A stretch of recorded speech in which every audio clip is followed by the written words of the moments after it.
মুর্শিদাবাদের সেই মেয়েটা কখনো ভাবেনি একদিন নেদারল্যান্ডে বসে বিয়ের 10 বছর পালন করবে। 10টা বছর, কত ঝড়, কত হাসি, কত স্মৃতি, জীবন কোথায় নিয়ে আসে, তাই না?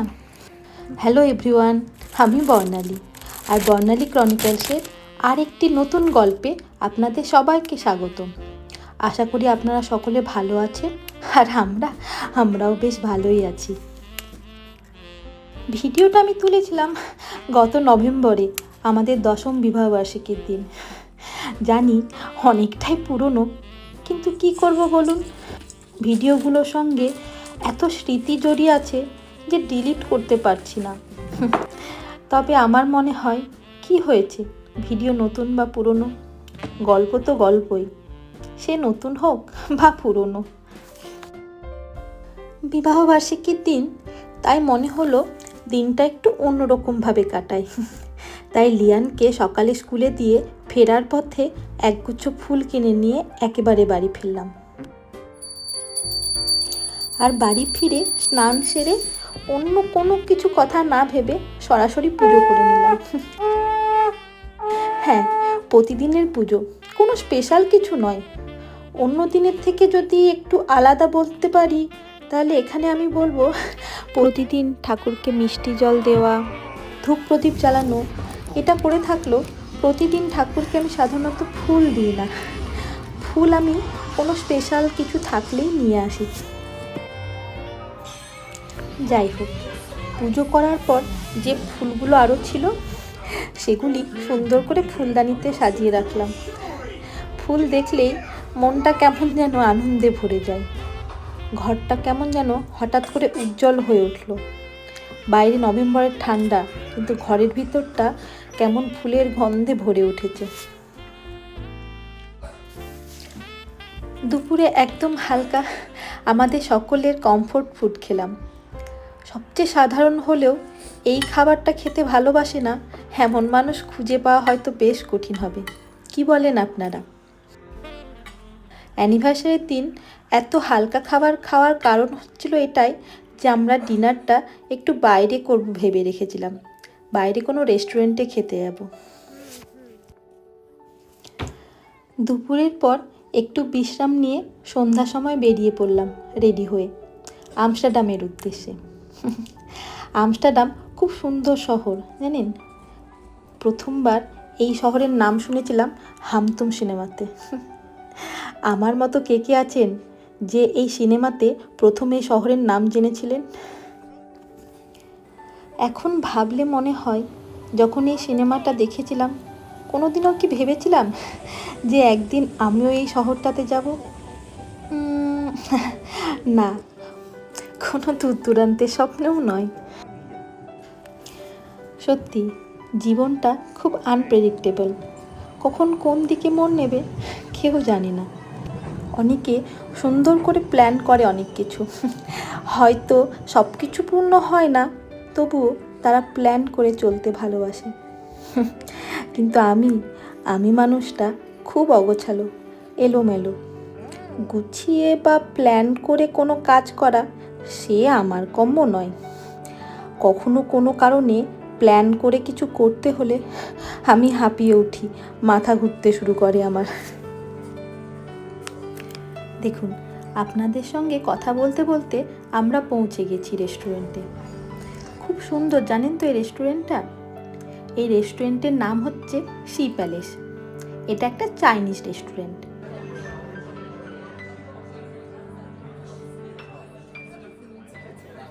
আমস্টারডামের ফেমাস রেস্টুরেন্টগুলোর মধ্যে একটা। আর এর লোকেশান এবং ভিউটা সকলকে মুগ্ধ করে দেবে। যেহেতু নভেম্বর এবং নেদারল্যান্ডে এই সময় সন্ধ্যাটা তাড়াতাড়ি হয়ে যায়, তা না হলে আলো থাকলে আপনাদের আরও ভালো করে দেখাতে পারতাম এই রেস্টুরেন্টের ভিউটা কত সুন্দর। সায়ন আগে থেকে ফোন করে বুকিং করে রেখেছিল, তাই পৌঁছে টেবিলে বসে পড়লাম। আর মেনু থেকে কি নেওয়া যায় তাই নিয়েই আলোচনা চলছিল। এখানের মেনু কার্ডটা আবার অ্যাপের মধ্যে। একটা রেস্টুরেন্টের কিউআর কোড রেখেছিল, সেখান থেকে স্ক্যান করে অর্ডার করতে হবে। আমি তো বাবা ওই বইয়ের মতো মেনু কার্ডেই বেশি কমফোর্টেবল। যাই হোক, সবাই মিলে আলাপ আলোচনা করে অর্ডার করা হলো। আমরা খুব একটা এক্সপেরিমেন্ট করতে যাইনি, রেস্টুরেন্টের রিভিউ নিয়ে একটু ঘাটাঘাটি করে একটা সকলের রেকমেন্ড করা মিল প্ল্যান নিয়ে নিলাম। যদি এক্সপেরিমেন্ট করতে গিয়ে এমন কিছু অর্ডার করে ফেলি যেটা আর শেষে খেতেই পারছি না, এই ভয়ে। খাবারগুলো খেতে বেশ ভালোই ছিল, আর খাবার খাওয়ার জন্য ছিল চপস্টিক। আমি তো প্রথমে চেষ্টা করলাম চপস্টিক দিয়ে খাওয়ার, কিন্তু না পেরে শেষমেশ হাত দিয়েই খাওয়া শুরু করলাম। অনেকেই হয়তো ভাবে একটা সুখী সম্পর্ক মানে সবসময় আনন্দ আর হাসি, কিন্তু বাস্তবটা হলো একদমই অন্যরকম। প্রতিটা সম্পর্কেই কিছুটা চ্যালেঞ্জ থাকে। আমাদের জীবনেও অনেক কঠিন সময় এসেছে, এমন পরিস্থিতি এসেছে যখন মতের অমিল হয়েছে, ঝগড়াঝাটি হয়েছে। আবার এমন কঠিন সময়ও এসেছে যখন আমাদের সম্পর্কটা আরও মজবুত হয়েছে।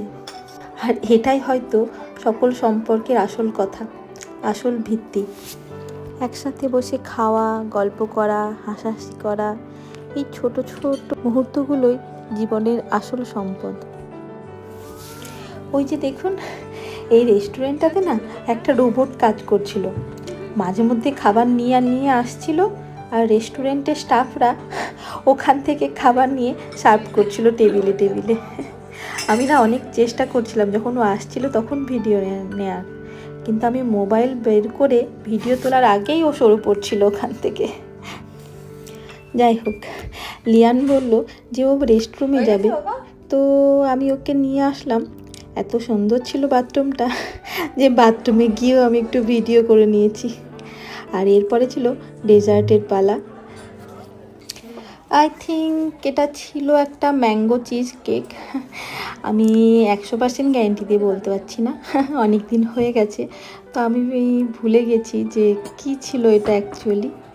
তো এরপর আমরা ওয়েট করছিলাম যে কখন বিলটা আসবে, তাহলে আমরা বেরিয়ে পড়বো বাড়ির উদ্দেশ্যে। আর ওয়েট করতে করতে লিয়ান শুরু করে দিয়েছিল খেলা, আর খেলতে গিয়ে ওর বাবার ফোনটাকে নিচে ফেলে দিয়েছিল, তাই ওভাবে তাকাচ্ছিল। তবুও দেখুন, দুষ্টুমি কিন্তু বন্ধ হয় না, আবার করছে। ডিনার শেষে বেরিয়ে পড়লাম বাড়ির পথে। যদিও ছিল বেশ ঠান্ডা, তবুও বৃষ্টি ভেজা এই সুন্দর শহরটা আরও সুন্দর হয়ে উঠেছিল আমার কাছে। হয়তো দিনটি যেহেতু আমার কাছে খুব স্পেশাল ছিল। আজকের দিনটা হয়তো খুব জাঁকজমকপূর্ণ ছিল না, কিন্তু ছিল একটা ভালো লাগা, ভালোবাসা আর সুন্দর স্মৃতিতে ভরা একটা দিন। আপনারা যদি ভিডিওটি উপভোগ করে থাকেন তাহলে অবশ্যই লাইক করবেন আর কমেন্ট করে জানাবেন আপনার অ্যানিভার্সারি বা বিশেষ দিনের কোনো সুন্দর স্মৃতি। আর যদি এখনও সাবস্ক্রাইব করে না থাকেন তাহলে চ্যানেলটিকে অবশ্যই সাবস্ক্রাইব করে দিন। ভালো থাকুন সবাই, সুস্থ থাকুন, আর নিজেদের প্রিয় মানুষগুলোর জন্য সময় বের করতে ভুলবেন না কিন্তু। দেখা হবে আবার পরবর্তী কোনো ভিডিওতে। টাটা, বাই বাই, দুই।